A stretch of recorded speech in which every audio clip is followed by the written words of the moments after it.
देवकी नंदन कृष्ण गीता पाठेन तुष्यति यथा न वेदैदानेन यज्ञ तीर्थ व्रतादिभि। भगवान कृष्ण देवकी नंदन भगवान कृष्ण गीता पाठे अतीब सन्तुष्ट हन। आजकेर गीता पाठ अष्टम अध्यायेर अक्षर ब्रह्मयोग नवम श्लोक।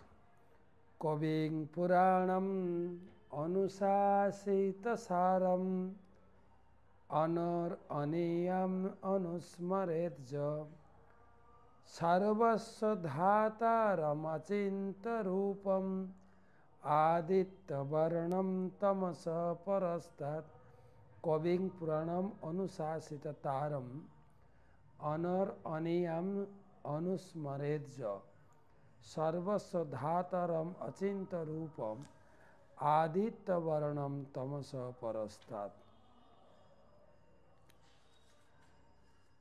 अनुवाद। सर्वज्ञ सनातन नियंता अणु थेके सूक्ष्मतर सकलेर विधाता जड़ बुद्धिर अतीत अचिंत और पुरुष रूपे परमेश्वर भगवानेर ध्यान करा उचित। तिनी सूर्येर मतो ज्योतिर्मय तमसाच्छन्न जड़ा प्रकृतिर अतीत।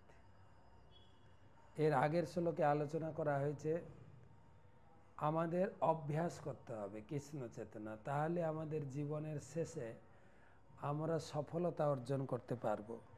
किभाबे अभ्यास करब ना, भगवान हच्छेन सर्वज्ञ, भगवान हच्छेन सकलेर विधाता एवं तिनी हच्छेन परमेश्वर भगवान एवं तिनी हच्छेन सूर्येर मतो ज्योतिर्मय। एइभावे भगवान के अभ्यास करते हबे, दर्शन करते हबे। श्रील प्रभुपाद सारा विश्वे এই कृष्ण भावना स्थापन करेছেন, कृष्ण नाम स्थापन करेছেন, कृष्णের मूर्ति। আমি এই লন্ডনে দেখছি রাধা লন্ডনেশ্বর, রাধা গোকুলানন্দ কিভাবে তিনি বিগ্রহ প্রতিষ্ঠা করেছেন। বিগ্রহের প্রতি যেন আমরা আকৃষ্ট হই। অপূর্ব সুন্দর মন্দির। বিগ্রহের প্রতি আমাদের সেবা ভাব, পূজা ভাব, প্রার্থনা ভাব এইরকম অভ্যাস করলে আমরা ধীরে ধীরে আমাদের চেতনাকে পরিবর্তন করতে পারবো, আমার জীবনকে ধীরে ধীরে উন্নতি করতে পারবো।